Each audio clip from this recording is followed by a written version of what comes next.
All right, let's get into this story. Down in the South Bay of Los Angeles, there are two promises being made, just a few blocks from each other. One is this massive vow of concrete and steel, and the other, well, that one's made of brick and heart. We're going to take a look at what happens when these two very different worlds collide. So on one side, you've got the Port of Los Angeles doing something huge. We're talking over $112 million for a new pedestrian bridge. It's all part of this giant development for the cruise ship industry.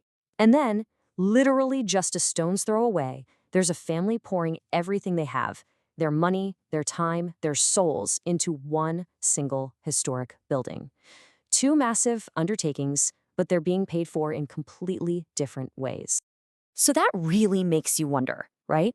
How can a small personal dream even exist next to an industrial giant like that? The answer, as we're about to see, has nothing to do with money. It's about building something that you literally can't put a price tag on.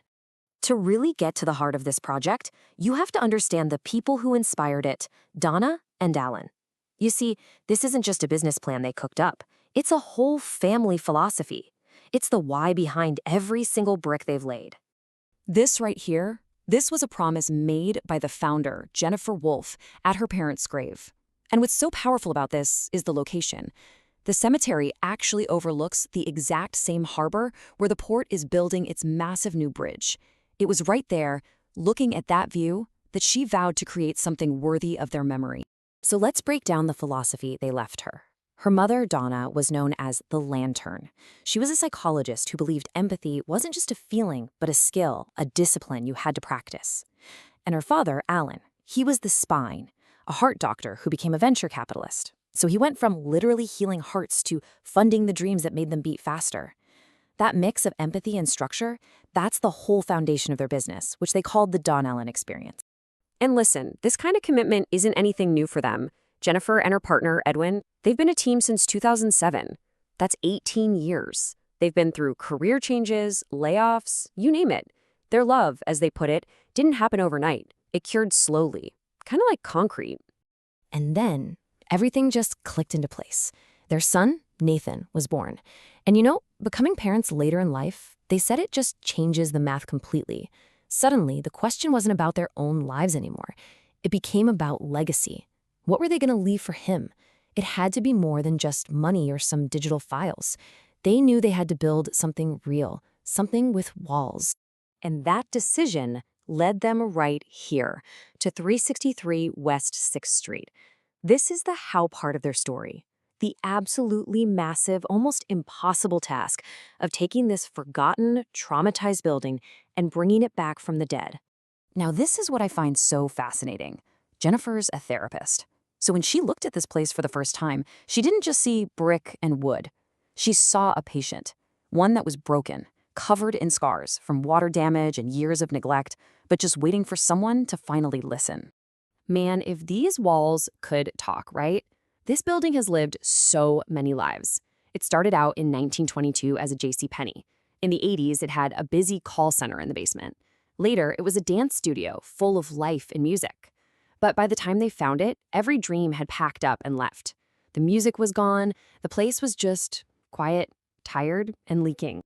So that romantic vision of fixing up an old building, yeah, that hit a wall of reality fast. They found a roof leaking in 17 different places. The wiring was from the 1950s, a total fire hazard. And get this, past tenants had painted over the fire sprinklers so many times they were literally sealed shut. The budget didn't just grow, it completely exploded. This was the absolute lowest point. They were surrounded by rubble, just hemorrhaging money, schedules totally shot, and Jennifer turned to Edwin. She whispered the one thing they were both terrified to say out loud, that they'd made a huge mistake, and they needed to sell. The dream was basically dying right there in the dust. And in that exact moment of despair, this one sound just cut through the heavy silence. It wasn't a phone call, it wasn't a contractor, it was just the simple, surprising sound of little wheels rolling across that old dance floor. It was their son, Nathan, zipping by on his scooter. He stopped, patted a scarred wall, and just said, "It's okay, Mommy, I'm fixing it too." And with that one sentence, everything changed. They didn't sell, They didn't quit, they just picked up their tools and got right back to work. So all that struggle, all that dust and demolition, it actually became the foundation for the what. The business that rose from those ashes wasn't just a business. They call it a sanctuary for storytellers, and their own story is baked into every inch of the brand. They named the studio Voxel, and that name, it's a story in itself. See, decades ago, Jennifer's father, Alan, had a medical imaging company called Voxel. It failed, but he always taught her that failure is just a rough draft of success. So they brought the name back as a tribute to his resilience. And this is where you really feel the heart of this place. The recording studios inside aren't just called Studio A or Studio B. Nope. Each one is named after their 12 nieces and nephews. And, yep, there's 7 cats. And the best part? The family doesn't even know yet. It's their way of creating a place where anyone who walks in immediately feels like they belong. And this brings us right back to where we started. This is their mission, and it's in direct contrast to their giant neighbor. The Port of Los Angeles, it brings the volume, the ships, the noise, the industry. But Voxel, they say, is there to give you the voice. It's a place for the local stories to be heard. So all of this, the family legacy, the struggle with the building, the business itself, it all leads to one final, ultimate personal vow, a commitment that ties the whole story together, right as they're about to open their doors. 6,570 days. Let that sink in for a second. That's 18 years. For 18 years, Jennifer and Edwin built a life together, no piece of paper required. They proved their commitment in hospital rooms, at funerals, and right there in the dust of this very building. And so, in the summer of 2026, the exact same season they opened for business, Jennifer and Edwin are getting married. Right there, on the floor that they brought back to life. They knew they couldn't get married in some rented venue. They had to build their own altar. This building is their vow. I mean, this just says it all, doesn't it? This is what they want their son, Nathan, to understand.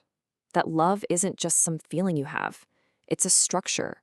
It's something you have to build with your own 2 hands, piece by piece, brick by brick, until it's strong enough to hold up everything.